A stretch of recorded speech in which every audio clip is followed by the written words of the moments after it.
Panalangin ng pagpapalaya mula sa sumpa. Amang Diyos na makapangyarihan sa lahat. Ako po ay lumalapit sa inyo ngayon, buong pagpapakumbaba at pagsisisi. Alam ko pong ikaw lamang ang tunay na makapangyarihan at may kontrol sa lahat ng bagay, sa langit at sa lupa. Panginoon, kung mayroong anumang sumpa, kasalanan, o masamang salita na naipasa sa akin o sa aking pamilya, ngayon po ay iniaalay ko ito sa inyo. Pinagsisisihan ko ang lahat ng aming kasalanan, mula pa sa aming mga ninuno hanggang sa kasalukuyan. Panginoong Hesus, naniniwala ako na sa iyong dugo at sakripisyo sa krus, ako ay napalaya mula sa anumang tanikala, sumpa, at espiritual na kadiliman.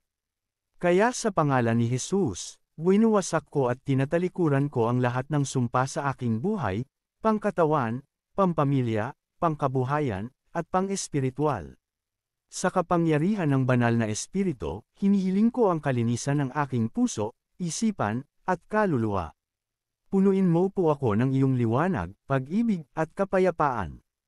Sa pangalan ni Hesus, tinatanggap ko ang kalayaan, kagalingan, kasaganaan, at bagong simulan na nagmumula sa iyo.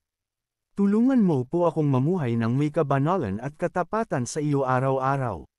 Salamat po, Ama, sa kalayaan. Salamat po, Panginoong Hesus, sa pagliligtas. Salamat po, Banal na Espiritu, sa patnubay. Ito ang aking dalangin. Sa pangalan ni Hesus. Amen.